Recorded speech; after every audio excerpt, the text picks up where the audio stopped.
Boa noite, meus amores, tudo bem com vocês? Bom, estamos aqui hoje para mais uma aula de globalização de mercados e instituições. Nós vamos começar relembrando o que nós estávamos vendo nas aulas anteriores, que era sobre as esferas da globalização, né?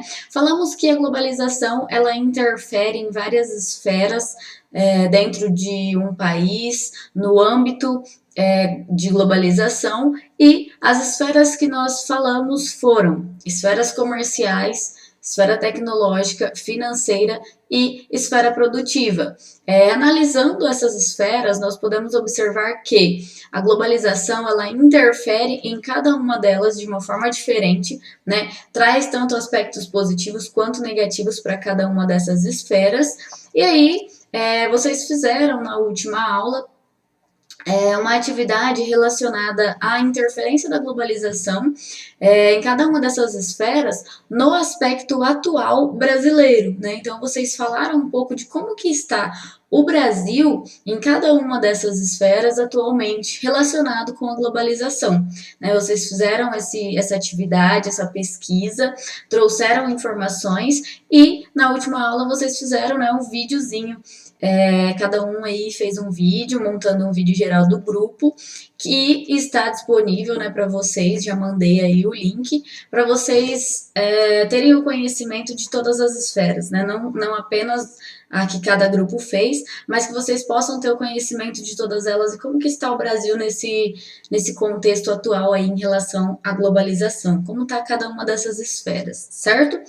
E aí, hoje, na aula de hoje, nós vamos falar um pouquinho sobre a mundialização do capital. O que vem na cabeça de vocês? Eu quero que vocês pensem aí, inicialmente, o que vem na cabeça de vocês quando vocês ouvem essa palavra? Mundialização do capital. O que vocês pensam? Coloquei a figura aqui, né? Com alguns temas que podem ou não estar relacionados com a mundialização do capital. O que seria a mundialização do capital? Quais são as consequências dessa mundialização para as pessoas? Enfim, quero que vocês pensem um pouquinho sobre isso, tá bom? É o que vem na cabeça de vocês inicialmente. Para a gente começar a falar sobre mundialização do capital, nós precisamos entender dois conceitos principais, né? Dois conceitos que estão inseridos aí nesse tema. O primeiro conceito é o conceito de capitalismo, né? Nós vivemos atualmente em um mundo capitalista, então nós precisamos entender o que é o capitalismo para entendermos a mundialização do capital. O capitalismo, ele é um sistema, pode ser definido, né, como um sistema econômico que está relacionado com a propriedade privada, ou seja, cada pessoa, cada empresa tem algo que é seu, algo próprio, privado, que é só seu. A propriedade privada dos meios de produção e da sua operação. Então, quem tem os meios de produção de alguma coisa, de algum produto, de algum serviço? Esses meios de produção e a forma de realizar, né, a produção são as empresas, né? As empresas que detêm essa propriedade privada. E esses meios de produção e a operação da produção em si, elas têm um fim lucrativo, né? Então, as empresas, elas detêm essa produção, realizam com um fim lucrativo. E aí, um dos principais objetivos do capitalismo é a acumulação de capital. Tá até grifadinho aqui para vocês, ó. Tanto por parte das empresas, quanto por parte das pessoas, do Estado, tudo. Todo mundo visa acumular capital, estar sempre mais rico, buscar sempre ter mais dinheiro. É isso para isso que todo mundo trabalha, para isso que todo mundo vive. Temos uma minoria que vai contra isso? Sim, temos. Não podemos generalizar, né? Porém, a maioria busca sempre a acumulação de capital, né, de uma forma ou de outra. E mesmo quem vai contra esse acúmulo de capital acaba sendo forçado a viver isso, a praticar Isso porque sem dinheiro, sem capital, você não faz nada na sua vida, né? Você não consegue comer, você não consegue vestir, coisas básicas. Então, as pessoas, essa minoria que talvez vá contra esse acúmulo de capital, acaba sendo forçado pela própria sociedade, né? Mas a maioria busca e objetiva o acúmulo de capital, tanto de empresas, quanto de pessoas, quanto de governo, certo? Uma outra característica do capitalismo é o trabalho assalariado, né? Então, há um tempo atrás, antigamente, existia-se lá a escravidão, existia as pessoas que trabalhavam em conjunto em uma sociedade para dividir as coisas, e hoje não é assim, né? Hoje, no capitalismo, existe, uma das características é o trabalho assalariado, ou seja, existe um funcionário e existe um empregador, né? Existe o empregado e o empregador. E o empregador vai, em troca da mão de obra, pagar um salário para o empregado dele, para o funcionário dele. Então, esse trabalho assalariado é uma característica do capitalismo, tá? Por quê? Porque o empregado ele precisa de dinheiro para fazer a economia girar no capitalismo. Se ele não tiver dinheiro, não existe economia, não existe giro na economia e não existe capitalismo, certo? Uma outra característica são as trocas realizadas por um sistema de preços.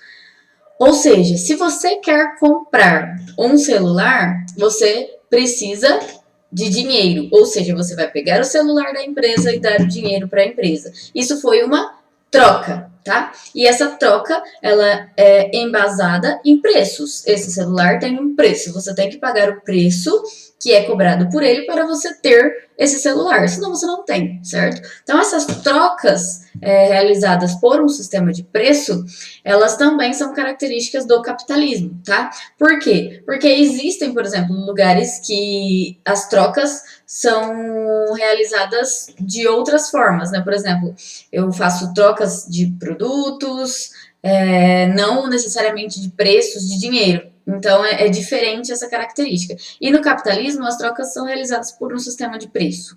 Né? Tudo se tem um preço. E também relacionado a mercados competitivos, porque existe competição dentro desses mercados. Uma empresa oferece um celular, outra empresa vem e oferece outro tipo de celular. E aí começa-se a competição por essa opção de troca aqui. Qual empresa que você vai decidir trocar o seu dinheiro pelo celular? A ou a B? E aí começa-se a competição. Então, a competição também é uma característica do capitalismo, certo? Dentro desse contexto de capitalismo, nós temos a definição de capital. Já que o principal objetivo do capitalismo é a acumulação de capital, então o que é o capital em si? O que tantas pessoas querem acumular? O capital ele pode ser definido como qualquer bem econômico que pode ser utilizado na produção de outros bens ou serviços, certo?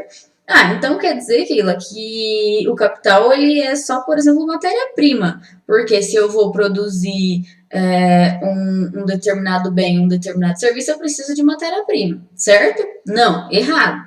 Por quê? O bem capital, ele é qualquer bem econômico. Então, se eu tenho, por exemplo, esse ursinho aqui, ó.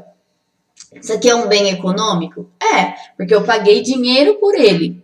Mas eu posso utilizar ele para produzir outro bem ou serviço? O que eu posso fazer com esse ursinho aqui? Posso. Se eu vender ele, por exemplo, eu tenho dinheiro e com esse dinheiro eu compro outro bem ou outro serviço. Tá? Então, esse ursinho para mim é um bem econômico. Mas só isso? Não. Que tipo de bens que existem mais que são econômicos? Carro, casa, empresas, são bens econômicos que geram outros bens econômicos, certo? Então, quando a gente fala de fazer investimentos, né? Muitas pessoas têm a maioria delas tem a cultura de trabalhar, conquistar bens, conquistar dinheiro, conquistar investimentos para que no futuro eu viva bem, por exemplo. Esse conquistar bens, criar uma estabilidade, deixar uma herança para os meus filhos. Isso é acúmulo de capital, tá? E o capital é isso, né? É tudo isso que você acumula para alguma coisa, para um objetivo futuro. Estou acumulando dinheiro, estou guardando dinheiro em si para comprar uma casa, por exemplo. Isso é acúmulo de capital. Você está acumulando dinheiro que futuramente vai transformar em outro bem, que é a casa. Também é um capital, certo? Então, tudo isso é capital. Tudo que você compra e que tem um valor para você, que você pode futuramente transformar em outro bem ou outro serviço, ok? Então, isso é capital. Dentro desse contexto de capitalismo e onde objetiva-se o acúmulo de capital, onde o principal objetivo é o acúmulo de capital, nós podemos ver o ciclo do capitalismo, né? Qual que é o ciclo dele? Basicamente, o ciclo do capitalismo existe produção, então a produção de um produto, a empresa foi lá e produziu um relógio. Produção de um produto. Com a venda desse relógio, ela teve o quê? Lucro. Com esse lucro que ela teve, ela pagou o salário do funcionário dela, né? E esse funcionário fez o que com o dinheiro? Foi lá e consumiu. Por exemplo, comprou um relógio. A partir do momento em que ele consome, o dinheiro dele, o salário dele aqui, ó, que ele consumiu, volta de uma certa forma para a empresa. Concordam comigo? Ele volta, é um giro. Se ele volta para a empresa, o que a empresa precisa fazer? Usar esse dinheiro para produzir cada vez mais. Pega o lucro dela, paga o salário do funcionário dela, ele consome de novo, volta de novo o dinheiro para a empresa que produz e assim por diante. Então esse ciclo, ele é um ciclo que não tem fim. Por quê? A base desse ciclo é financeira, né? É o dinheiro. Então, a pessoa, o funcionário, ela trabalha para a empresa buscando dinheiro para consumir, certo? E a partir do momento que ela consome, a empresa ganha dinheiro e produz novamente, certo? Então, esse é um ciclo embasado na questão financeira, no dinheiro, busca pelo dinheiro, a empresa busca dinheiro através do consumo dos funcionários, os funcionários buscam dinheiro através do serviço que ela presta, da mão de obra que ela presta para a empresa, para consumir, certo? E assim por diante. Então, ele é um ciclo que não tem fim, ele passa sempre pelas empresas e pelos consumidores, sempre visando, sempre buscando o dinheiro. Esse é o ciclo do capitalismo. E ele não tem fim, certo? É contínuo. Através desse ciclo e por meio desse contexto de capitalismo, da busca pelo capital, nós podemos, então, conceituar a mundialização do capital. Esse ciclo aqui, ó, ele pode acontecer só dentro do país, dentro do Brasil, aqui tem uma empresa que produz, aqui ela é uma empresa brasileira, produz, tem os funcionários brasileiros, os seus funcionários compram produtos só brasileiros, consomem, volta esse dinheiro para a empresa que é brasileira. Esse ciclo ele pode acontecer só dentro do país, só dentro do Brasil. Mas ele pode acontecer também mundialmente, que é onde a gente fala que acontece a mundialização do capital. Por que mundialização? Porque existe uma livre circulação de bens, de serviços, de capitais e de pessoas entre os países, tá? Então, esse ciclo aqui, ó, o ciclo do capitalismo, ele acontece também entre os países. Então, uma empresa, ela pode, uma empresa americana, ela pode produzir lá na Europa com a mão de obra de um funcionário asiático, e esse funcionário asiático comprar um produto aqui do Brasil, e esse dinheiro ele se perdeu aí entre os países, então ele não ficou só dentro de um país. Esse ciclo do capitalismo, ele acontece também mundialmente, tá? E de uma forma ou de outra, o dinheiro, o capital, ele vai acabar nesse ciclo, mesmo que ele esteja entre países, ele vai acabar de uma forma ou de outra voltando para o seu ponto inicial, seja por aquela pessoa que consumiu ou por outras pessoas que irão consumir, certo? Existem trocas, né? Então, um compensa o outro. E aí acontece esse ciclo do capitalismo entre empresas, pessoas, bens e serviços do mundo todo, certo? Então, a gente pode conceituar a mundialização do capital dessa forma. O meu capital não acontece, não encontra-se só dentro do país. A partir do momento que eu compro um produto da China, por exemplo, o meu dinheiro, que é um capital meu, ele vai para lá. Né? E assim por diante, até mesmo entre os países, quando um país exporta para o outro ou importa do outro, ela está mandando o capital dela para o outro país, né? Ou o outro país está mandando o capital dela para cá. Então, quando acontece essa troca, está acontecendo a mundialização do capital, certo? E essa mundialização, ela só foi possível através do enfraquecimento das regulações estatais. O que é isso? Os estados eles eram muito rígidos, né? E eles não aceitavam essas trocas. A partir do momento em que a regulamentação para que essas trocas fossem possíveis, elas foram enfraquecidas e deu-se abertura, não, vamos tirar essa regra, vamos tirar essa lei, vamos modificar, facilitar. A partir do momento que aconteceu isso, foi possível essa livre circulação de bens, serviços, capitais e pessoas. Se essas regulamentações aqui, se essas regras, elas continuassem rígidas e não houvesse essa abertura, não seria possível essa livre circulação e a mundialização do capital, certo? Então foi isso que propiciou que essa livre circulação acontecesse, esse enfraquecimento das regras, das normas estatais. E aí, com esse enfraquecimento e essa livre circulação, aconteceu também a transnacionalização da produção, que é um dos aspectos que eu já expliquei para vocês em uma aula anterior. A produção, ela não acontece apenas dentro do seu próprio país, né? Uma empresa americana, ela pode produzir os seus produtos lá na Ásia, certo? E isso é a transnacionalização da produção. Eu transfiro a produção da minha empresa, que é daqui, para um outro lugar por diversos motivos, né? Isenção fiscal, mão de obra mais barata, facilidade de matéria-prima, tudo que eu já passei para vocês, certo? E com isso, né? Com essa livre circulação, com essa transnacionalização da produção, cria-se um mercado financeiro global.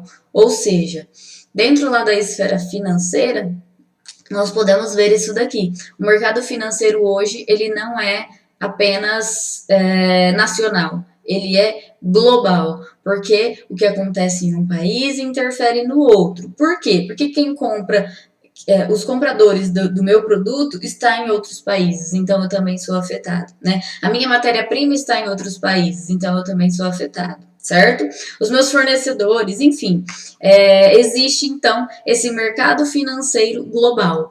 É onde ocorre a mundialização do capital. O capital não está mais só dentro do seu país, e sim dentro do mundo todo, circulando pelo mundo todo entre os países, ok? Bom, professor, então você está me dizendo que mundialização é a mesma coisa que globalização, a gente já viu tudo isso. Não, existe uma diferença, tá? Qual é essa diferença?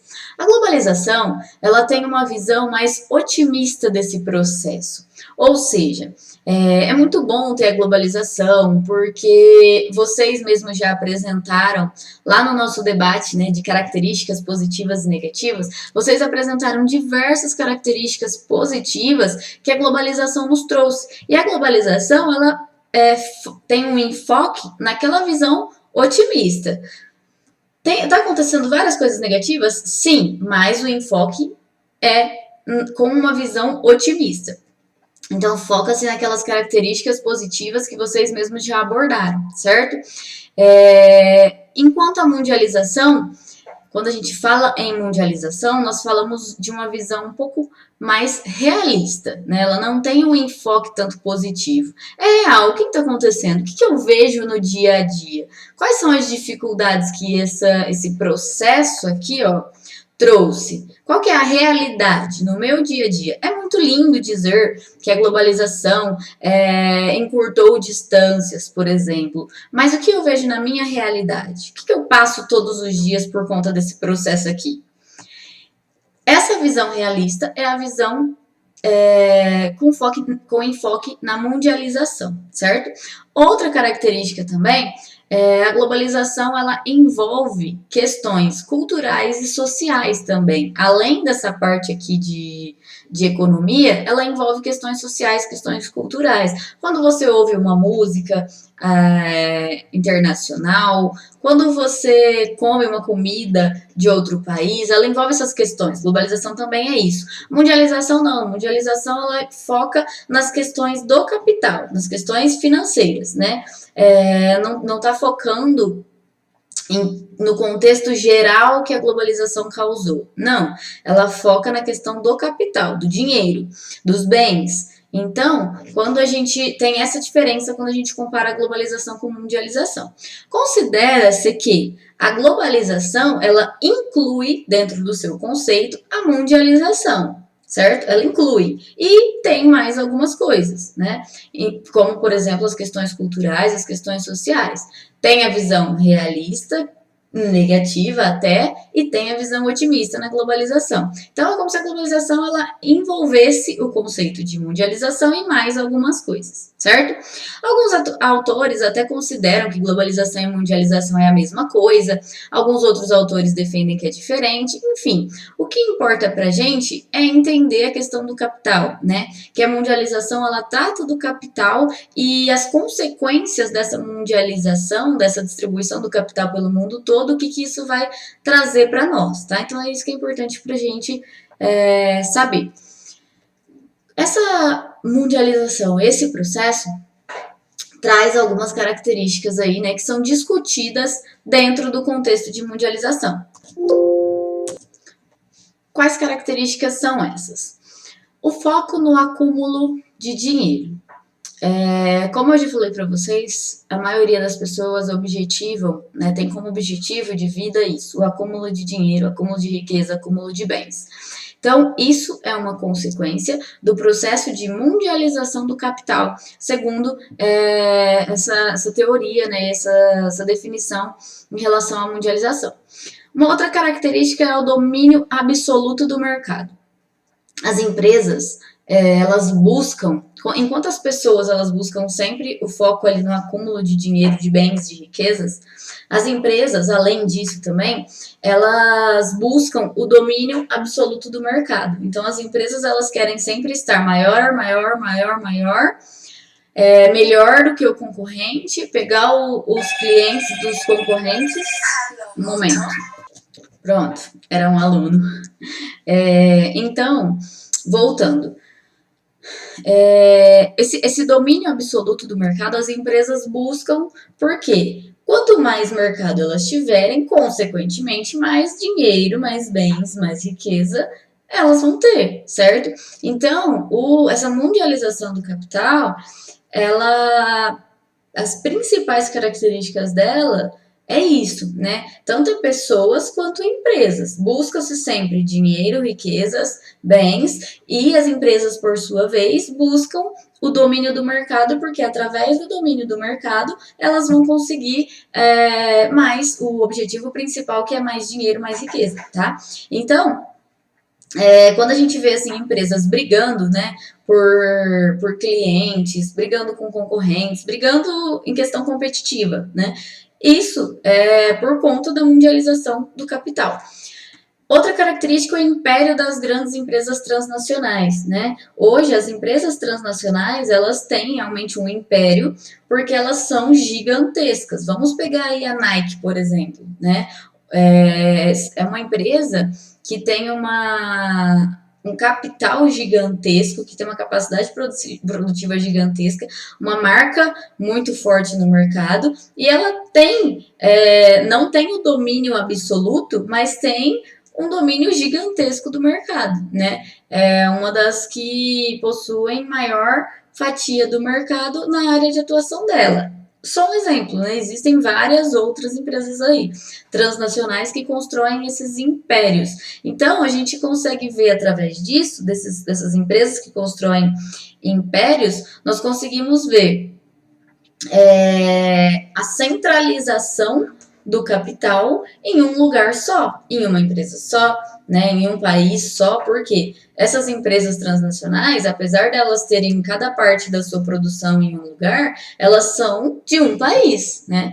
Elas são, por exemplo, empresas americanas que atuam em diversos outros países, mas elas são empresas americanas, né? Ou seja, se elas têm um império, de onde é esse império? Americano. Então, as empresas, com a construção do seu capital, elas também fortalecem o capital do país em que elas estão, certo? De que elas são, né? De que elas se originam. Então, uma coisa leva a outra. E com esses impérios, ela está acumulando dinheiro, que é o objetivo principal.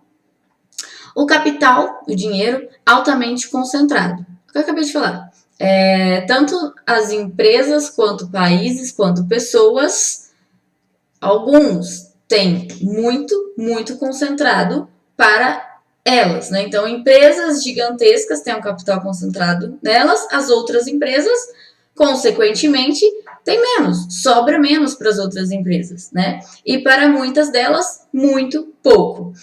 As pessoas, a mesma coisa. Enquanto as pessoas têm um capital, dinheiro altamente concentrado, sobra pouco para as outras pessoas. E para muitas, quase nada, né? Que é onde a gente vê a desigualdade aí social.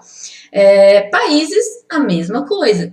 Enquanto países desenvolvidos, né, os chamados países desenvolvidos, têm uma alta concentração de dinheiro, de capital, outros países têm muito pouco. Então, sobra pouco para esses outros países e muitos têm quase nada.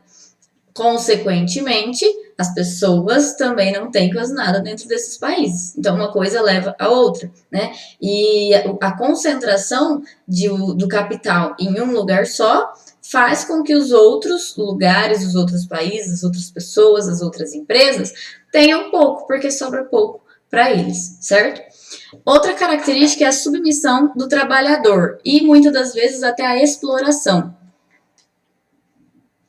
Por que isso acontece? Porque o dinheiro e o capital está concentrado.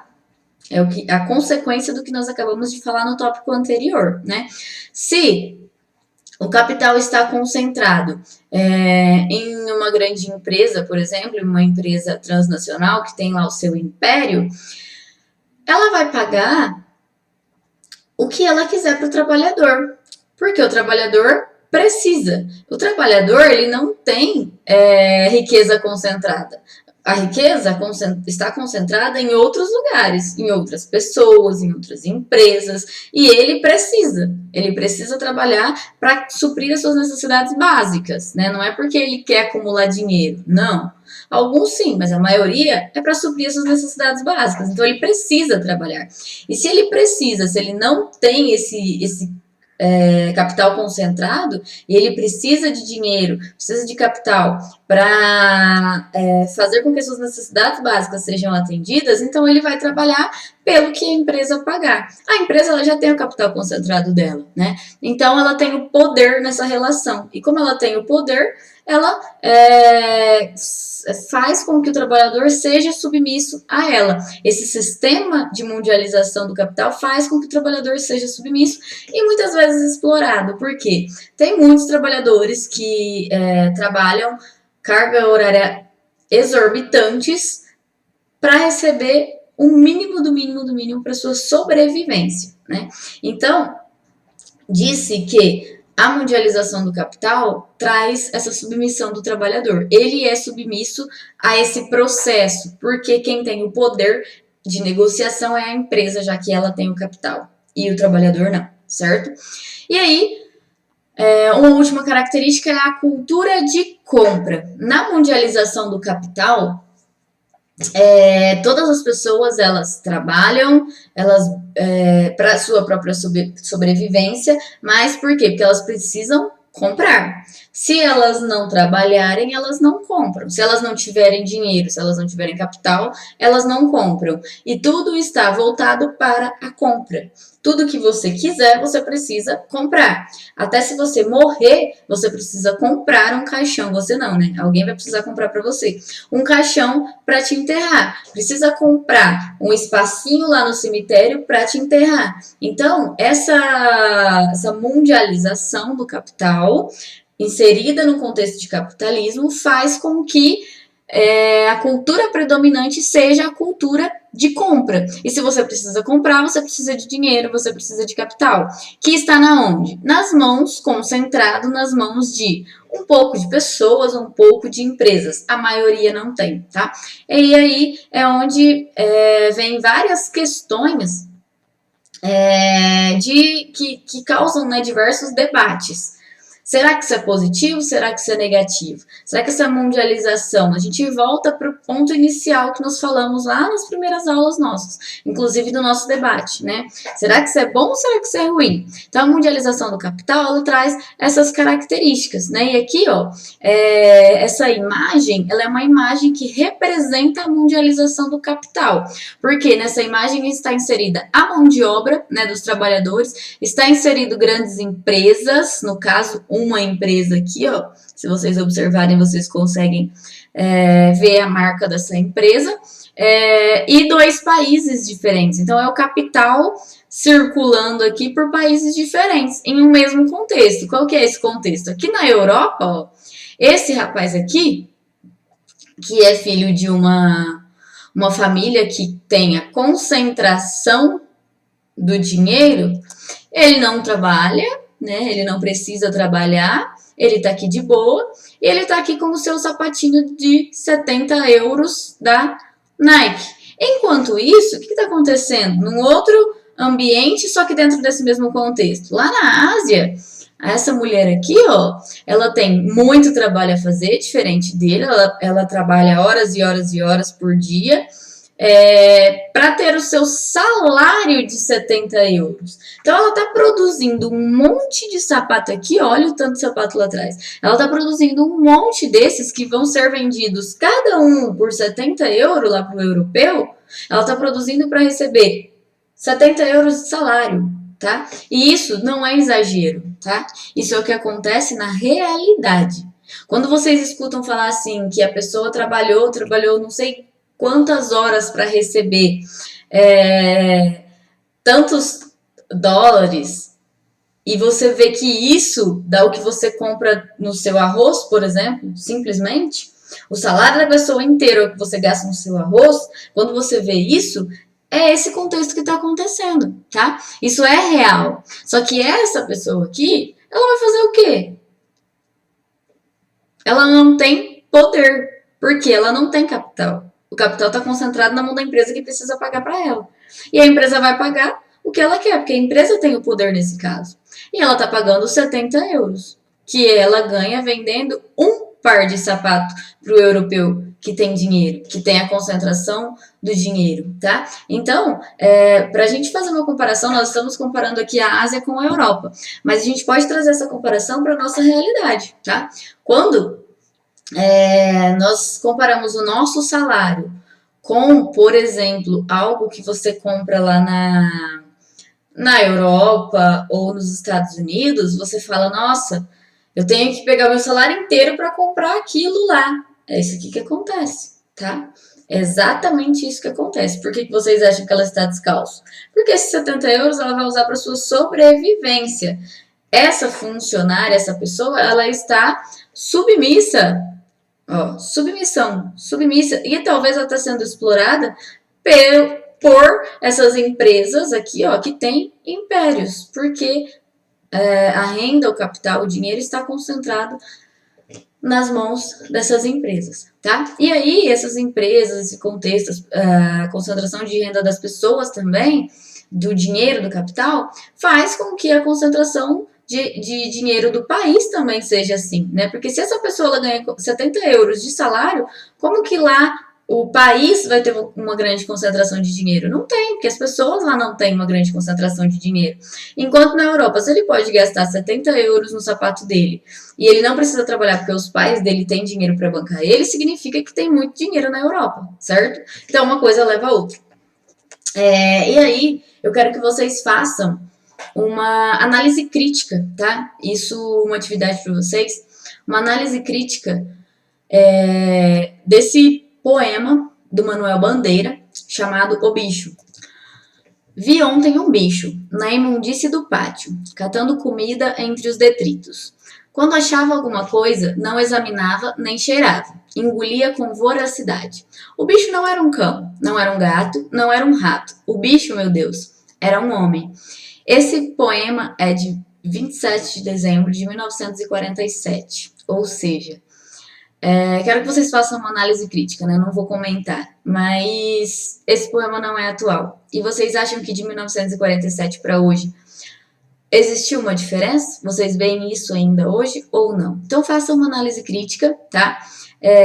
O que vocês acham? Como vocês relacionam esse poema ao que nós falamos agora sobre a mundialização do capital?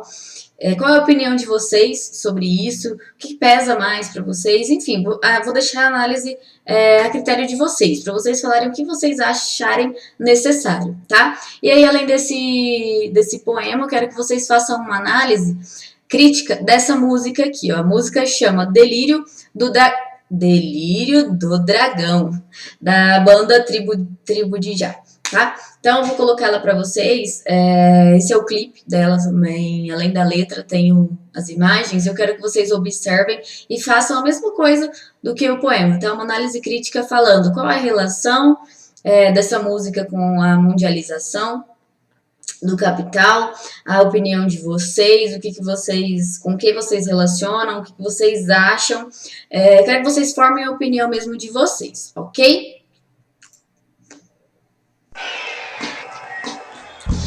Globalização é a nova onda.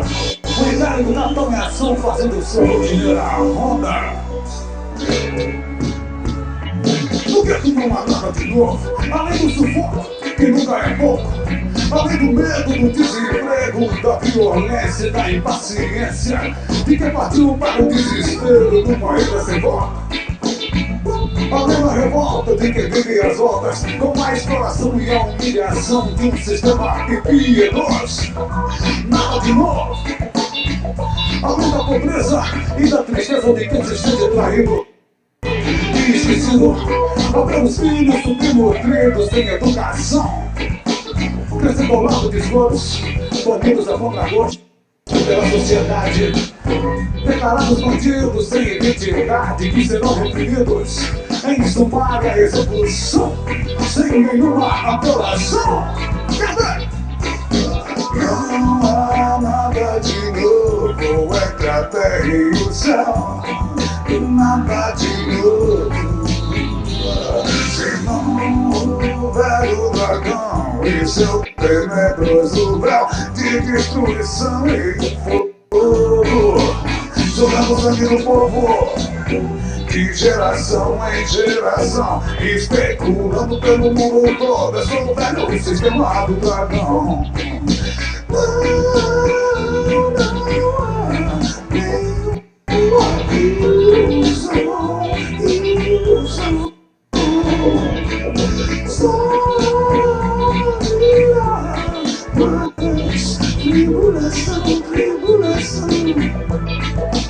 O dirigente do sistema impõe o seu lema: livre do mercado, o mundo é educado para consumir e existir sem questionar. Não pensam em diminuir ou domar a voracidade e a sacanagem do capitalismo selvagem. Com seus tentáculos multinacionais querem mais e mais e mais lucros abusivos. Grandes executivos são os seus abastados serviçais. Não se importam com a fome, com os direitos do homem. Quer abonar o globo, dividindo em poucos o bolo, deixando migalhas pro resto da gentalha em seus muitos planos. Não vem sermos humanos. E os seus valores, só milhões e milhões de consumidores são tão otimistas. E suas estatísticas e previsões falam em crescimento e desenvolvimento por muitas e muitas gerações. Não há nada de novo entre a terra e o céu. Nada de novo. Senão o velho dragão em seu tenebroso véu de destruição e de fogo. Sugamos sangue do povo de geração em geração, especulando pelo mundo todo. Eu sou o velho sistema do dragão.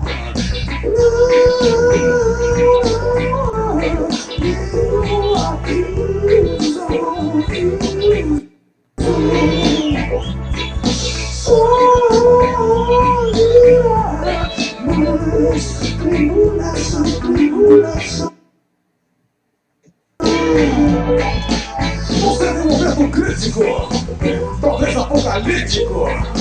Os tigres asiáticos são um exemplo típico, agora mais parecem gatinhos raquíticos e asmáticos.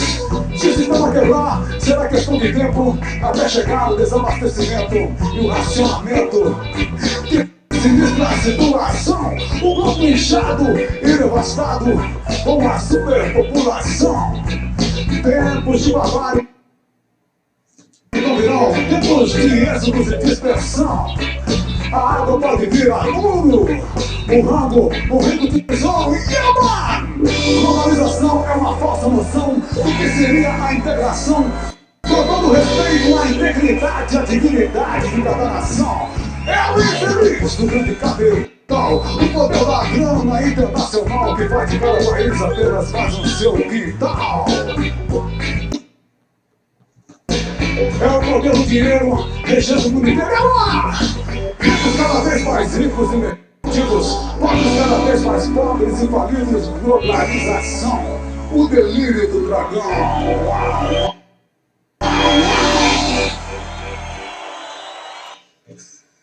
Bom, galera, é isso.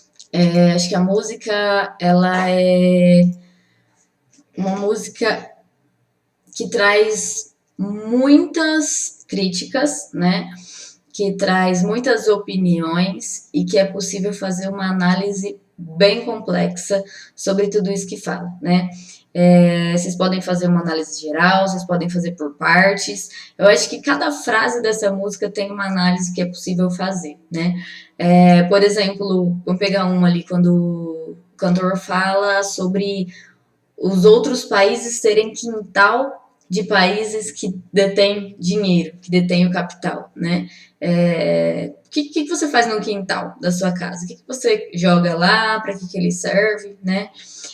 Qual que é a análise que a gente pode fazer sobre isso? Então, é uma música que, assim, possibilita uma análise muito complexa para vocês, certo? E aí eu quero que vocês façam essa análise tanto do poema quanto da música e me encaminhem lá no e-mail, tá? Pode ser digitado, pode ser escrito. Se for escrito, tira uma foto, manda no e-mail, foto legível, tá bom? Por favor. Na sexta-feira é feriado, e aí na segunda-feira vocês já estão de férias, tá? Então, eu vou deixar para vocês até domingo para vocês fazerem isso, tá? Me mandarem, porque aí segunda vocês já estão de férias, né? Então, até domingo aí o prazo que está dentro do período letivo, e aí vocês me mandam lá no e-mail, ok? Qualquer dúvida estou à disposição lá no portal, na área de debate, e hoje será a nossa última aula, né, antes das férias de 15 dias aí de vocês, então quero desejar para vocês, nesse período aí, que vocês, né, aproveitem para descansar, para colocar a cabeça em dia. Não podemos sair, não podemos viajar, não podemos ir para lugar nenhum, mas que vocês utilizem esse tempo de uma forma produtiva, tá bom? Com vocês mesmos, cuidem aí da cabeça de vocês, do conhecimento, do emocional também, e se cuidem, como sempre, tá? Estou com muita saudade de vocês, espero que em breve nós possamos estar juntos novamente. Beijo para todo mundo.